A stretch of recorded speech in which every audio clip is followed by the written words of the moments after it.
Hello friends, welcome in today class. हाँ, पिछले class में हमने एसआरएस के बारे में बहुत सारे इसके टॉपिक्स पढ़े हैं और आज हम इस एसआरएस टॉपिक को फिनिश करेंगे इनके दो टॉपिक्स को कवर करते हुए, जो कि है benefits and review of SRS. आज का जो हमारा वीडियो है उसमें हम सबसे पहले यही देखेंगे कि इसके बेनिफिट्स क्या है एसआरएस के। अगर as a developer, as a software developer if I maintain SRS, then what is the benefits of SRS? And जब SRS पूरा बना लिया जाता है सभी चीज़ों को ध्यान में रखते हुए, जो भी हमने इसके कैरेक्टरिस्टिक्स पढ़े हैं, जो भी इसके फीचर्स पढ़े हैं, अगर हमने उन सभी पॉइंट ऑफ व्यू से हमने डॉक्यूमेंटेशन किया है, दैट्स मीन अगर हमने SRS बनाया है, तो लास्ट हमारा आता है कि हम रिव्यू करते हैं from our end end from customer end. तो let's begin. First of all हम यहाँ पे डिस्कस करेंगे बेनिफिट्स ऑफ ए एसआरएस कि एसआरएस के बेनिफिट्स क्या क्या है। देखिए फ्रेंड्स, अगर आप एक सॉफ्टवेयर डेवलपर बनना चाहते हैं तो आपको सॉफ्टवेयर आगे चल के बहुत सारे सॉफ्टवेयर्स को क्रिएट करना होगा, बनाना भी होगा। और एक अच्छे सॉफ्टवेयर को बनाने के लिए, एक बेहतरीन ढंग से किसी भी सॉफ्टवेयर को फिनिश करने के लिए या बनाने के लिए हमारा ये जो टॉपिक है एसआरएस का, ये बहुत ही इम्पोर्टेंट है हमारे प्रैक्टिकली लाइफ के लिए भी, एंड हम बोल सकते हैं हमारे एग्ज़ाम पॉइंट ऑफ व्यू से भी बहुत ही इम्पोर्टेंट है। तो यहाँ हम देखते हैं कि अगर हम सभी चीज़ों को ध्यान में रखते हुए, यहाँ पे सभी चीज़ें कौन कौन सी है कि जो भी इसके कैरेक्टरिस्टिक्स थे, जो भी इसके प्रिंसिपल्स थे, या जो भी बात हम बोले कि जो भी इसके फीचर्स हैं एसआरएस के, अगर हमने इन सभी पॉइंट ऑफ व्यू से हमने एसआरएस को प्रिपेयर किया है तो हम कह सकते हैं कि हम जो सॉफ्टवेयर बनाएंगे वो बहुत ही अच्छा बनेगा और बहुत ही बेहतरीन ढंग से वो काम भी करेगा। तो इसके कुछ बेनिफिट्स भी होते हैं। अगर आप प्रॉपर वे में एसआरएस को मेंटेन करते हैं तो इसके बेनिफिट्स भी हैं। सबसे पहला है establish the basis for agreement between customer and suppliers. और हम बोल सकते हैं कि ये एक सबसे बड़ा यहाँ पे रोल प्ले करता है एसआरएस। यहाँ पे मैं आपको रिमाइंड करवा दूँ फ्रेंड्स कि एसआरएस क्या है, हमारा एक डॉक्यूमेंटेशन है कि यहाँ पे आप कस्टमर के साथ बैठे हुए हैं। जैसे कि हम बात करें, एक रियल लाइफ का एग्जांपल ले कि प्रेस कॉन्फ्रेंस जब होती है तो प्रेस कॉन्फ्रेंस में क्या होता है कि जो भी पत्रकार होते हैं वो अपने साथ, जो भी न्यूज़पेपर के होते हैं वो अपने साथ एक पेपर और पेन लेके बैठते हैं और वहाँ पे कॉन्फ्रेंस की सभी बातों को वो लिख लेते हैं, जिसको हम बोल सकते हैं कि उसने प्रेस कॉन्फ्रेंस को क्या कर लिया है, डॉक्यूमेंटेड कर लिया है। तो यहाँ पे क्या होता है कि जब कस्टमर से आपके पास में रिक्वायरमेंट्स आती है सॉफ्टवेयर बनाने के लिए, तो आप कस्टमर से क्या करते हैं, मीटिंग करते हैं, मिलते हैं आप कस्टमर से और कस्टमर्स की सभी रिक्वायरमेंट्स को अब आप क्या कर लेते हैं, डॉक्यूमेंटेशन कर लेते हैं कि कस्टमर एक्चुअली में क्या चाहता है। उन सभी बातों को, उन सभी रिक्वायरमेंट्स को आप अपने पॉइंट ऑफ व्यू से, अकॉर्डिंग टू यू, आप उसको एक पेपर पर मेंशन कर लेते हैं। यानी कि आप उसकी सभी रिक्वायरमेंट्स को एक प्रॉपर वे में डॉक्यूमेंटेड कर लेते हैं और यही डॉक्यूमेंट हमारा क्या कहलाता है, एसआरएस कहलाता है।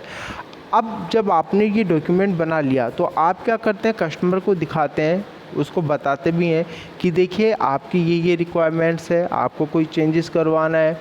अगर कस्टमर को कोई भी चेंजेस करवाना होगा तो वो बता देगा, और अगर ऑलरेडी उसने सभी रिक्वायरमेंट्स बता दिया है, उसको कोई भी चेंजेस नहीं चाहिए, तो वो उसको डन कर देगा। इससे क्या होगा कि जब आप इस बिहाफ पर, इस एसआरएस के बिहाफ पे आप जब सॉफ्टवेयर बनाएंगे तो सॉफ्टवेयर बनने के बाद में अगर कस्टमर आपको बोले कि आपने ये चीज़ तो, ये फंक्शन तो आपने दी नहीं है इसमें, मैंने ऐसा बोला था, आपने ऐसा किया ही नहीं है, या आप बोलो कि नहीं मैंने तो किया है, या आपने ऐसा कुछ बोला ही नहीं था करने के लिए, तो यहाँ पे एक बहुत ही हेडेक वाला काम हो जाता है। इससे तो यहाँ पे काम कौन आता है, हमारा ये एसआरएस, कि ये देखिए एसआरएस जहाँ पर आप और हम बैठ करके इसको हमने फाइनल किया था, इसमें देखिए इसके अंदर जो भी आपने हमको रिक्वायरमेंट्स बताई थी वो सभी रिक्वायरमेंट्स को हमने यहाँ पे फुलफ़िल किया है। तो यहाँ पर एक कॉन्ट्रैक्ट की तरह, एक एग्रीमेंट की तरह भी काम करता है। Reduce the development efforts. अब यहाँ पर हमने पिछले वीडियो से हम पढ़ते आ रहे हैं कि हम क्या करते हैं, एक प्रॉपर वे में पूरा एक स्पेसिफाई मैनर में रिक्वायरमेंट्स को यहाँ पे मेंशन कर लेते हैं, सिस्टम रिक्वायरमेंट्स को, कस्टमर रिक्वायरमेंट्स को, किस तरीके से हमें इसे प्रोग्रेस करना है, वो सारी चीज़ें हम यहाँ पर प्रिपेयर कर लेते हैं डॉक्यूमेंटेशन के अंदर ही, एसआरएस के डॉक्यूमेंटेशन के अंदर ही। तो हमारी सभी चीज़ें फाइनलाइज हो गई है। यहाँ पे एक चीज़ छोड़ दी जाती है, वो है केवल सॉफ्टवेयर का डिज़ाइन, कि हम किस डिज़ाइन को काम में लेते हुए सॉफ्टवेयर की कोडिंग करेंगे। इसको छोड़ के बाकी सभी चीज़ फाइनलाइज कर ली जाती है इस एसआरएस के अंदर। जब ये सारी चीज़ें फाइनलाइज हो गई है तो इससे क्या होगा कि जो डेवलपमेंट में एफर्ट्स लगेगा वो बहुत ही हद तक क्या हो जाएगा, कम हो जाएगा, क्योंकि आपने पहले ही पूरा एफर्ट्स लगा के एसआरएस को प्रिपेयर कर लिया है। अब आपको अगर सॉफ्टवेयर बनाना है तो आपको उस एसआरएस के बिहाफ पे एक मॉडल तैयार करना है, यानी कि एक डिज़ाइन प्रिपेयर करना है, और उस डिज़ाइन के अकॉर्डिंग आपको कोडिंग करनी है। दैट्स मीन आपका एफर्ट्स यहाँ पे क्या हो जाता है, बहुत कम हो जाता है। ए basis for estimating cost and schedules.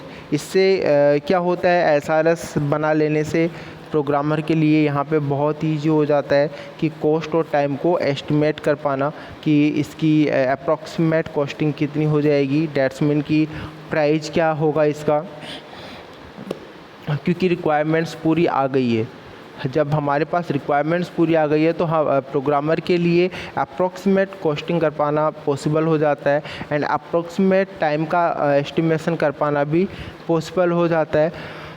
और इसी एसआरएस के बिहाफ पे वो अपना शेड्यूल भी क्या कर लेता है, फिक्स कर लेता है, या शेड्यूल बना पाना भी बहुत ईजी हो जाता है। Provide a baseline. इससे क्या होता है, एसआरएस का बेनिफिट्स हमें क्या मिलता है कि ये हमें क्या करती है, एक बेसलाइन प्रोवाइड करती है। इस बेसलाइन से क्या होता है कि हम क्या कर पाते हैं, सॉफ्टवेयर के अंदर जो वैलिडेशन है या जो हमने सॉफ्टवेयर बनाया है उसको वैलिडेट कर पाते हैं, या हम बोल रहे उसको हम वेरीफाई कर पाते हैं। Facilitate transfer. ये हमें क्या करता है, एसआरएस को फॉलो करते हुए अगर प्रोग्रामर ने सॉफ्टवेयर बनाया है तो यह हमें यहाँ पे एक फैसिलिटी देता है, ट्रांसफ़र करने की सुविधा, ट्रांसफ़र की हमें सुविधा देता है। ट्रांसफ़र का मतलब क्या है कि यहाँ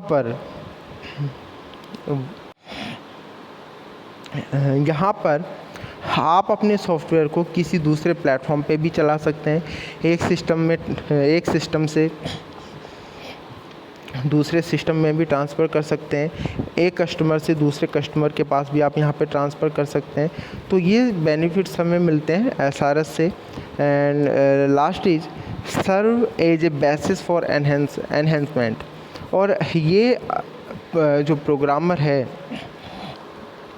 ये सॉफ्टवेयर को कस्टमर को किस तरीके से सर्व करता है, लाइक हम उसमें क्या कर सकें, इन फ्यूचर कोई भी एनहेंसमेंट कर सकें, यानी उसमें कोई भी वृद्धि हम कर सकें, इस तरीके से सर्व किया जाता है। ऐसा नहीं कि उसने जो बना दिया उसके बाद उसमें किसी भी तरीके का मॉडिफिकेशन पॉसिबल नहीं है, बिल्कुल नहीं। In future and according to requirement, अगर ऐसी कोई पॉसिबिलिटी या ऐसा कोई रिक्वायरमेंट्स आता है कि उसको चेंजेज करना है या उस सॉफ्टवेयर को और भी हमें एनहेंस करना है, तो यहाँ पे ये पूरा हमें बेनिफिट्स मिलता है एसआरएस से, कि अगर आपने सभी पॉइंट ऑफ व्यू के अकॉर्डिंग आपने एसआरएस क्रिएट किया है तो आप उस सॉफ्टवेयर को एनहेंस कर सकते हैं और भी बड़ा कर सकते हैं, किस तरह से, उसको मॉडिफाई करके।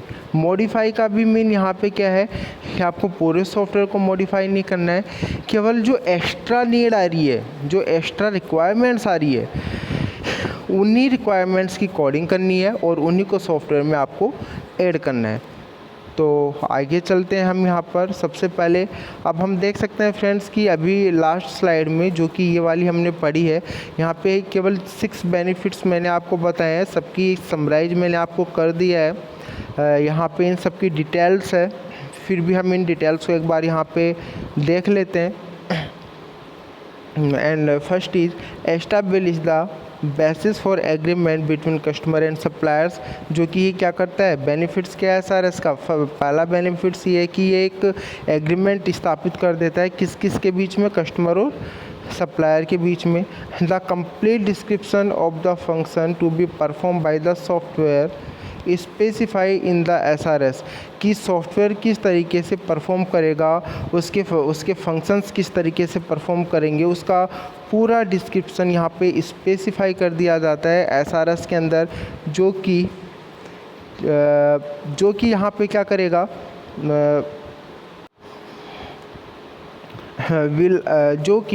will assist the potential user to determine if the software specified meets their needs और how the software must be modified to meet their needs। यानी कि will assist the potential user to determine, यानी कि ये क्या करेगा, मदद करेगा संभावित यूजर्स को समझने में, यदि the software specify meets there needs, यदि सॉफ्टवेयर को आप जो सॉफ्टवेयर आपने स्पेसिफाई किया है वो किस तरीके से, हम बोल सकते हैं ईजी वे में कि किस तरीके से वर्क करेगा, या how the software must be modify to meet their needs, या मॉडिफिकेशंस के बाद में वो अपने जो नीड्स हैं, जो भी रिक्वायरमेंट्स थी, उनको वो कैसे करेगा। यहाँ पे ये पूरा की पूरा स्पेसिफिकेशन दे दिया जाता है एसआरएस के अंदर, जो कि एक तरीके के एग्रीमेंट की तरह भी वर्क करता है यहाँ पर। Second is reduce the development effort, जैसा कि अभी हमने डिस्कस किया कि ये हमारे डेवलपमेंट एफर्ट्स को क्या कर देता है, रिड्यूस करता है, बहुत कम कर देता है। The preparation of the SRS force the concern group in the customer organization to consider rigorously all of the requirements before design beings and reduce later recoding, redesign and retesting। The preparation of the SRS, SRS जो आपने prepare किया है, यहाँ पर जो किसी भी organisations में कस्टमर को, या हम बोल सकते हैं कि कस्टमर्स के ग्रुप्स को समझने में ये क्या करेगा, मदद करेगा कि यहाँ पे एग्जैक्टली या स्ट्रिक्टली क्या क्या रिक्वायरमेंट्स है, ऑल ऑफ द रिक्वायरमेंट्स, सभी रिक्वायरमेंट्स को बिफोर डिज़ाइन बिंग्स, यानी कि डिज़ाइन को बनाने से पहले एग्जैक्टली, या हम बोल सकते हैं कि किसी ऑर्गेनाइजेशन के अंदर अगर कोई कस्टमर या ग्रुप ऑफ कस्टमर्स अगर इनको काम में लेते हैं, तो वो यह समझने में मदद करेगा कि यहाँ पर जो डिज़ाइन है, या हम बोल सकते हैं कि जो रिक्वायरमेंट्स है, वो सभी रिक्वायरमेंट्स स्ट्रिक्टली, या हम बोल सकते हैं एग्जैक्टली यहाँ पे क्या क्या दी गई है। उससे कि क्या होगा कि बाद में हमें रीकोडिंग यानी वापस से कोडिंग, या रीडिज़ाइनिंग वापस से डिज़ाइन करना, या रीटेस्टिंग वापस से टेस्टिंग करना, ये सारी चीज़ें क्या हो जाएंगी, रिड्यूस हो जाएंगी, कम हो जाएंगी, जिससे कि एक डेवलपर का एफर्ट्स क्या होगा, बहुत हद तक कम हो जाएगा। Careful review of the requirement in the SRS can reveal omissions, misunderstanding and inconsistencies early in the development cycle when these problems are easier to correct। Careful review of the requirement in the SRS, अगर आपने SRS के अंदर requirements को बहुत ही carefully review किया है, तो यह दिखाता है कि, या हम बोल सकते हैं तो ये क्या दर्शाता है कि यहाँ पर रिवियल ओमिशंस, कि यहाँ पर ये दिखाता है कि आप चूक नहीं करोगे या गलती होने की संभावना बहुत कम है। मिसअंडरस्टैंडिंग एंड इनकन्सिस्टेंसीज, और किसी भी तरीके की मिसअंडरस्टैंडिंग या इनकंसिस्टेंसी भी होने की कोई भी यहाँ पे संभावना नहीं है, या ये सभी क्या होंगी, ओमिशंस होंगी, ये गलती आपसे नहीं हो पाएगी। And early in the development cycle when these problem are easier to correct. और अगर आपने बहुत ही केयरफुली रिक्वायरमेंट्स को रिव्यू किया है तो इन सभी प्रॉब्लम, अगर ऐसी कोई प्रॉब्लम है तो आप उसको ईजियर टू करेक्ट, आप आसानी से उसे क्या कर सकते हैं, सही भी कर सकते हैं। Next is a basis for estimating cost and schedules, यानी कि यहाँ पर आपने जो SRS बनाया है उसी के बेस पर हम यहाँ क्या कर सकते हैं, कॉस्ट को और शेड्यूल को एस्टिमेट कर सकते हैं, अप्रॉक्सीमेट हम कैलकुलेशंस कर सकते हैं। The description of the product to be developed as given in the SRS is realistic. यहाँ पर जो भी description of the product to be developed as given in the SRS के अंदर आपने जो भी प्रोडक्ट को डेवलप करने के डिस्क्रिप्शंस दिए हैं वो क्या है, रियलिस्टिक है। दैट्स मीन वो बिल्कुल सही है, बिल्कुल उचित है वो। और इसी बेस पर, इसी रियल SRS या रियल डॉक्यूमेंटेशन बेस पर हम यहाँ पर क्या करते हैं, estimating project cost and can be use to obtain approval for price estimates. यहाँ पर हम जो हमारा सॉफ्टवेयर है, जो सॉफ्टवेयर हम बना रहे हैं, या हम बोल सकते हैं जो हम प्रोजेक्ट हम यहाँ पे डेवलप कर रहे हैं, उसकी कॉस्टिंग को हम यहाँ पे एस्टिमेट कर सकते हैं। और इस कॉस्ट को एस्टिमेट जब हम कर लेते हैं, can be use to obtain approval for price estimating, जिससे कि क्या होता है कि अगर अप्रॉक्सीमेट अगर आपने कॉस्ट यहाँ पर एस्टिमेट कर ली है कि लगभग इसकी लागत इतनी आ जाएगी, तो आपको उस सॉफ्टवेयर की प्राइस की कॉस्टिंग करने में भी, या वो सॉफ्टवेयर का प्राइस क्या होगा, इसको भी आप बहुत ही ईजिली क्या कर सकते हैं, एस्टिमेट कर सकते हैं। देखिए यहाँ पर, क्योंकि आपने जो SRS मेंटेन किया है उसमें आपने हर चीज़ को बहुत ही स्पेसिफिक मैनर में, या हम बोले बहुत ही एक्सप्लेन मैनर में आपने उसको मेंशन किया है, जो कि एक रियलिस्टिक है, एक बिल्कुल उचित है from your point of view, that's mean developer point of view and customer point of view. अब दोनों ने, डेवलपर एंड कस्टमर ने उसको फाइनल भी किया है आपस में मिल करके। अब वो फाइनल है, उसी बेस पर हम यहाँ पर हमारे सॉफ्टवेयर को डेवलप कर रहे हैं। तो यहाँ पे वो जो भी रिक्वायरमेंट्स है वो एक रियलिस्टिक है, और उसी बेस पर हम यहाँ पर हमारे कॉस्ट को एस्टिमेट कर सकते हैं बहुत ही ईजिली, एंड शेड्यूल्स को और प्राइस को भी हम बहुत ही ईजिली यहाँ पर क्या कर सकते हैं, एस्टिमेट कर सकते हैं। यानी कि हम उस सॉफ्टवेयर की लागत क्या होगी, वो सॉफ्टवेयर हमें कितने में कस्टमर को देना है, कितने दिन में हम पूरा कर लेंगे, हमें किस शेड्यूल्स को फॉलो करते हुए सॉफ्टवेयर को बनाना चाहिए, या हम कितने समय में सॉफ्टवेयर को बना लेंगे, ये सारी चीज़ों का एस्टिमेशन हम बहुत ही ईजिली कर सकते हैं on the basis of our SRS। Next is provide a baseline.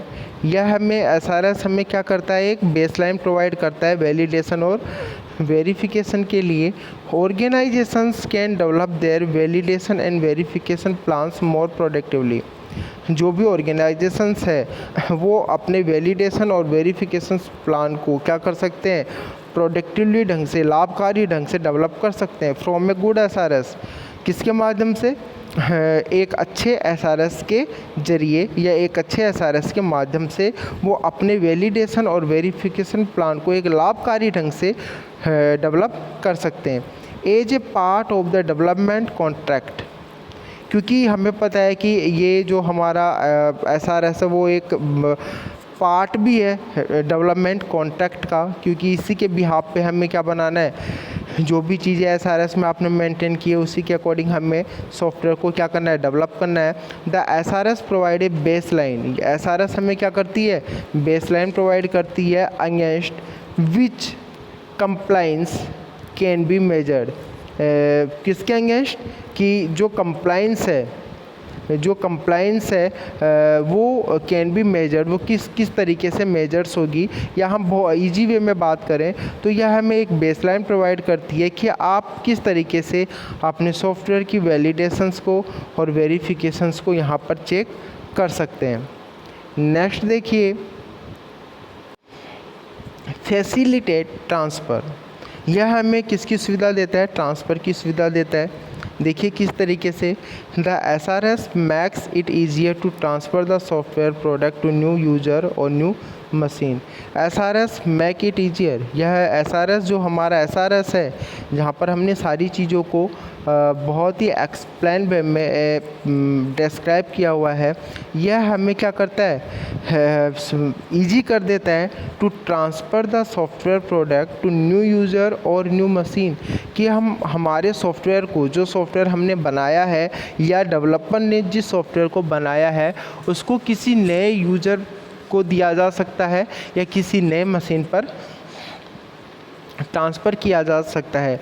अगर यहाँ पे आप न्यू मशीन को, अब देखिए यहाँ पर अगर आप किसी नए मशीन पर ट्रांसफ़र कर रहे हैं तो यहाँ पर ये देखा जाता है कि क्या वो उसको सपोर्ट करेगा या नहीं करेगा, जो सिस्टम है क्या वो सॉफ्टवेयर को सपोर्ट करेगा या नहीं करेगा, क्योंकि हमने पहले ही हमारे SRS के अंदर सिस्टम्स की रिक्वायरमेंट्स को एंड जो यूज़र है उसकी रिक्वायरमेंट्स को स्पेसिफाई हम कर चुके हैं और उसी के अकॉर्डिंग हमने सॉफ्टवेयर बनाया है और गाइडलाइंस दी है।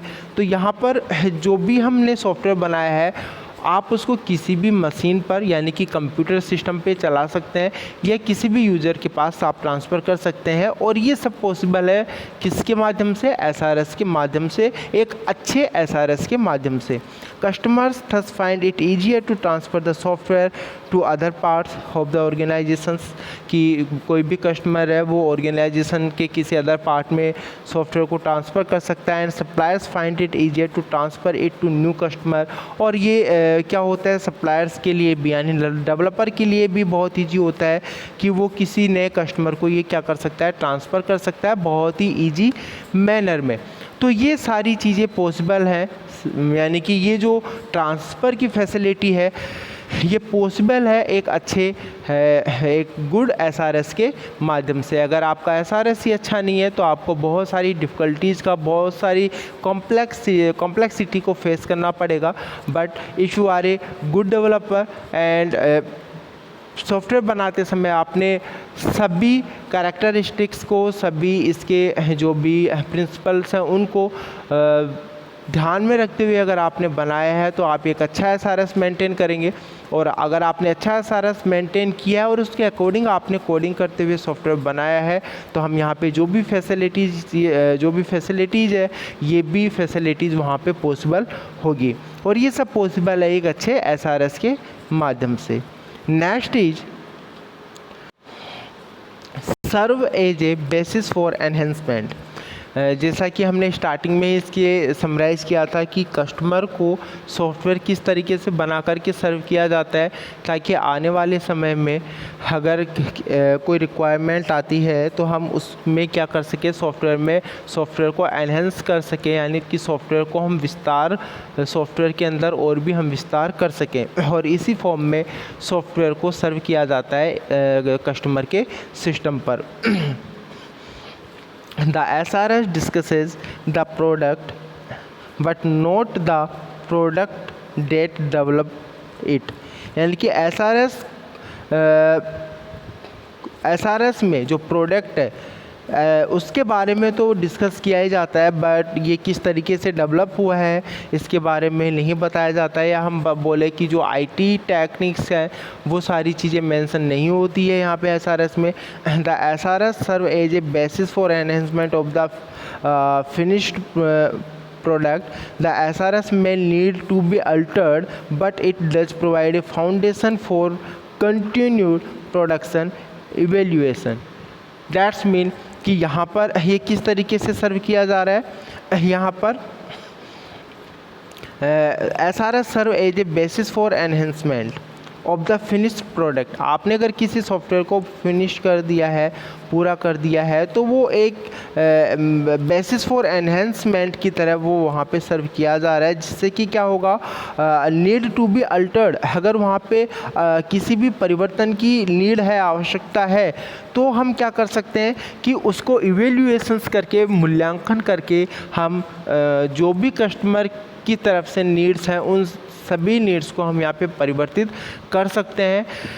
यानी कि कस्टमर की जो भी नीड्स है उन सभी को हम ऐड कर सकते हैं हमारे इस सॉफ्टवेयर के अंदर।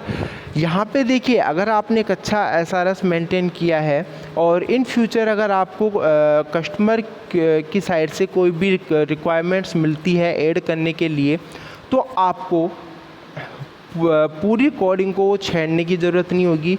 केवल आप जो न्यू रिक्वायरमेंट्स है उसी की कोडिंग करके और उसको मेन सॉफ्टवेयर में मर्ज करके आप अपने सॉफ्टवेयर को बढ़ा सकते हैं और चेंजेस को भी यहाँ पर ऐड कर सकते हैं।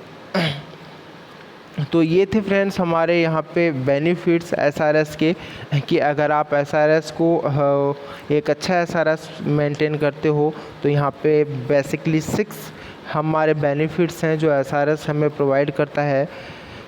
Now we discuss SRS review. SRS review होता क्या है, मैं यहाँ पे आपको समराइज कर दूँ स्टार्ट करने से पहले, कि SRS को क्या किया जाता है, रिव्यू किया जाता है। यानी कि हम एज ए डेवलपर, अगर मैं एक कस्टमर के पास बैठ करके उसके सभी रिक्वायरमेंट्स को मैं लिख लेता हूँ और जैसा कि हमने पढ़ा उन सभी पॉइंट्स को मैं ध्यान रखते हुए SRS मेंटेन कर लेता हूँ, तो उसको रिव्यू करवाया जाता है कस्टमर से कि देखिए आपने ये रिक्वायरमेंट्स आप बताई है, यही बनानी है ना, यही रिक्वायरमेंट्स है ना, या इसमें किसी भी तरह का परिवर्तन है।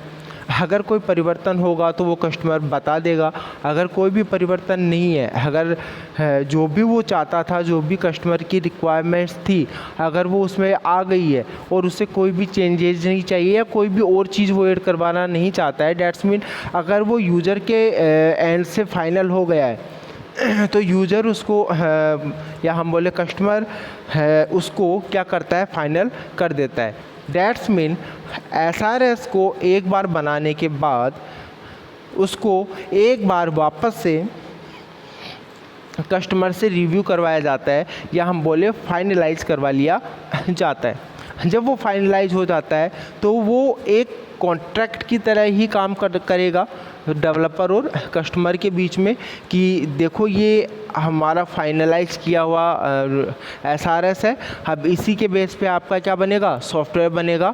तो एक कॉपी या तो आप रख लीजिए इसकी, ताकि बन के आए तो बाद में हमारे बीच में किसी तरीके का हेडेक नहीं हो, सिरदर्दी वाला काम कि इसमें ये चीज़ ऐड नहीं हुई है, ये चीज़ आपने इंक्लूड नहीं किया है। तो यहाँ पे डेवलपर के पॉइंट ऑफ व्यू से और कस्टमर के पॉइंट ऑफ व्यू से सॉफ्टवेयर में क्या क्या होना चाहिए ये पूरी क्लियरिटी हो जाती है।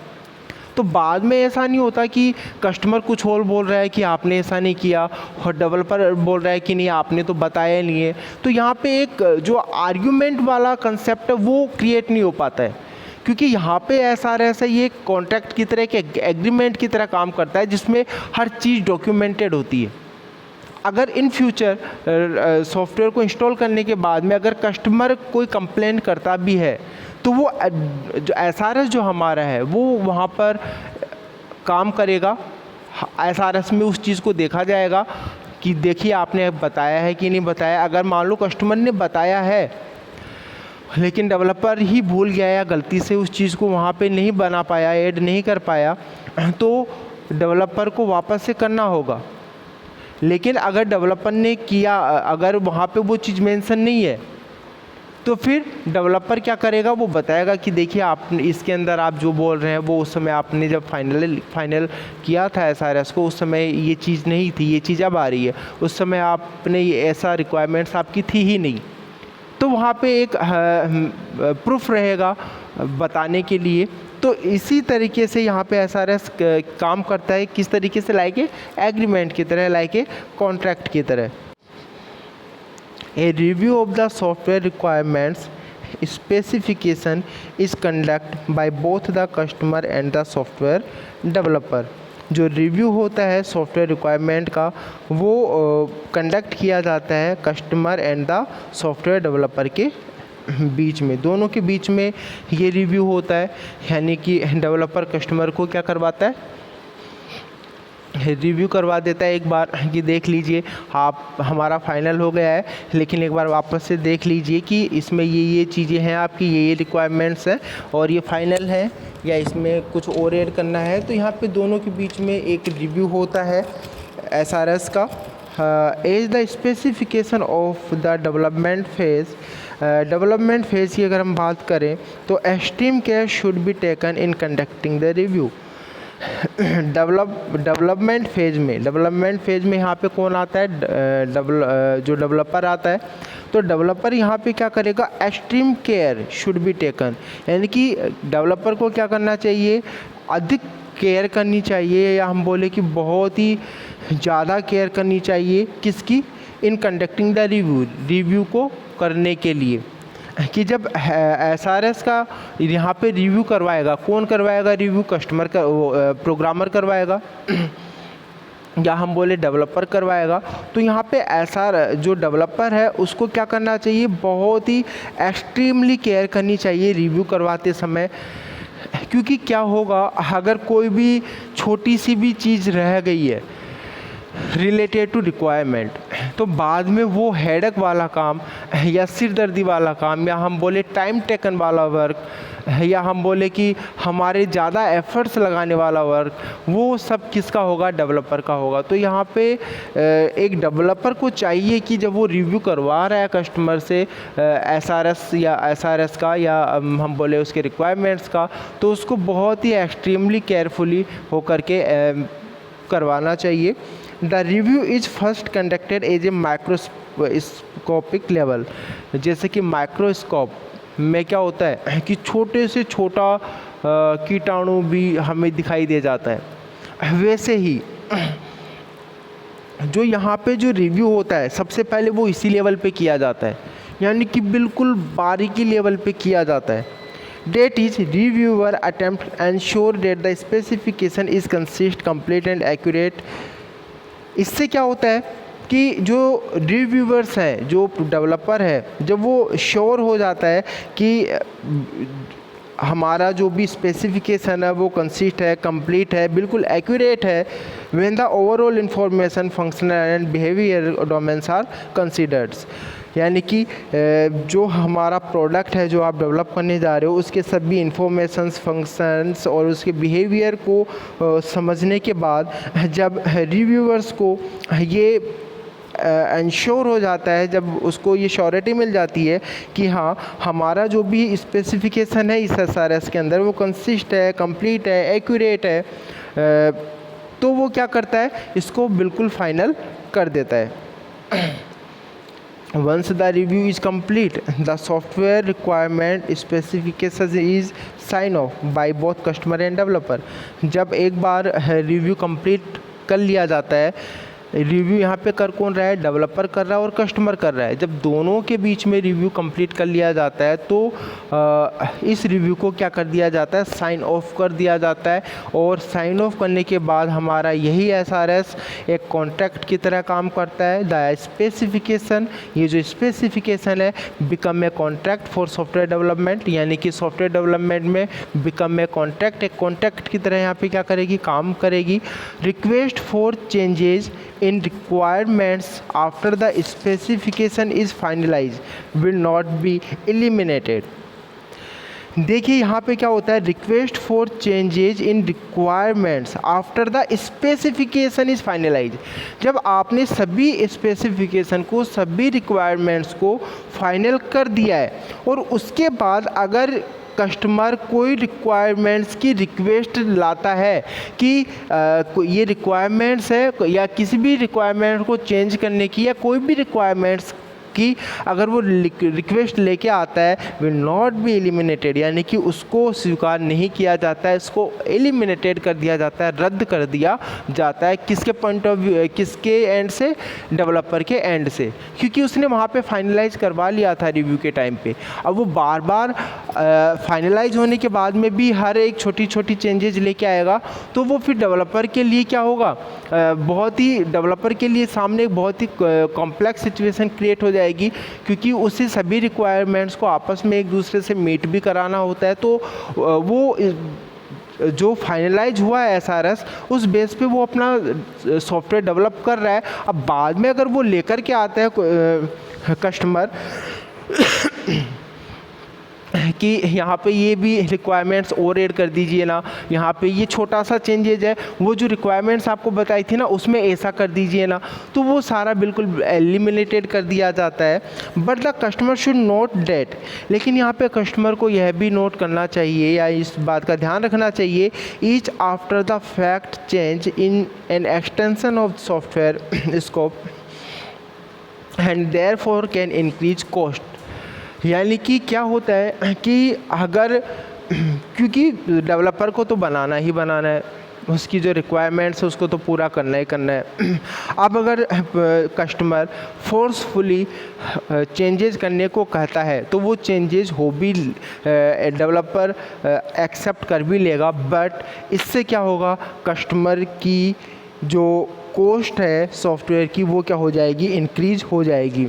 तो यहाँ पे ये ध्यान रखने वाली बात है कस्टमर के लिए कि after the fact change in an extension of the software, अगर आप किसी भी फैक्ट्स को, किसी भी रिक्वायरमेंट्स को जो ऑलरेडी आपने फाइनल कर चुके हो, उसके बाद में भी अगर आप चेंज करवा रहे हैं सॉफ्टवेयर में, देयरफॉर कैन इंक्रीज कॉस्ट, उससे क्या होगा, आपकी जो सॉफ्टवेयर की लागत है वह क्या हो जाएगी, बढ़ जाएगी। क्योंकि सॉफ्टवेयर डेवलपर को क्या करना होगा, पूरा उसको वापस से उसको जो उसने डिज़ाइन तैयार किया है उसमें भी उसको चेंजेस करने पड़ेंगे, कोडिंग में भी चेंजेस करना पड़ेगा, फिर उसकी भी मॉडलिंग करनी पड़ेगी, देन उसको भी उसको सभी रिक्वायरमेंट्स मीट कराना पड़ेगा। डेट्स अगर हम बात करें कि डेवलपर के पॉइंट ऑफ व्यू से, कि डेवलपर के लिए तो एक बहुत ही कॉम्प्लेक्सिटी क्रिएट हो जाएगी और उसके लिए एक टाइम टेकन वर्क हो जाएगा। एक छोटा सा चेंजेस भी डेवलपर का बहुत सारा टाइम टेकन वाला काम हो सकता है। तो यहाँ पर हमें इस कस्टमर को यहाँ पे ध्यान रखना चाहिए कि अगर वो फाइनल करने के बाद में, SRS फाइनल करने के बाद अगर वो कोई भी चेंजेस लेके आता है सॉफ्टवेयर के अंदर, तो पहली बात तो डेवलपर उसको क्या कर देगा, एलिमिनेटेड कर देगा, स्वीकार ही नहीं करेगा, मना कर देगा साफ साफ। बट अगर वो ले भी रहा है तो उससे उस सॉफ्टवेयर की लागत में ही वृद्धि होगी, जो कस्टमर के लिए ही कस्टमर को ही देना होगा उसकी लागत को। तो यहाँ पे कस्टमर को इस बात का भी ध्यान रखना चाहिए। तो ये था फ्रेंड्स हमारा SRS का जो टॉपिक था। आज हमारा ये जो कंप्लीट SRS का हम बोल सकते हैं ब्रीफ डिस्क्रिप्शंस हमने पढ़ लिया है। इस टॉपिक को पूरे सॉफ्टवेयर रिक्वायरमेंट स्पेसिफिकेशन डेट्समेल SRS को हमने बहुत ही डिटेल में पूरा पढ़ लिया है। हमने इसके बेनिफिट्स पढ़े, प्रिंसिपल्स पढ़े, क्या होता है, क्यों ज़रूरत होती है, सारा इसको हमने डिटेल में पढ़ लिया है और एग्ज़ाम के पॉइंट ऑफ व्यू से भी ये बहुत इम्पोर्टेंट है। तो अगर आपने अभी तक मेरे लास्ट वीडियो नहीं देखे हैं तो आप कॉलेज की जो कॉलेज का यूट्यूब चैनल है उस पर जाकर के आप पिछले लास्ट वीडियोज़ को देख लीजिए, ताकि आपको एग्ज़ाम के पॉइंट ऑफ व्यू से ये टॉपिक क्लियर हो। तो आज हमारा SRS का टॉपिक पूरा कंप्लीट होता है। तो फ्रेंड्स, अब नेक्स्ट वीडियो में मैं हाजिर होऊंगा आपके सामने एक नए टॉपिक के साथ में, और तब तक के लिए थैंक यू फ्रेंड्स।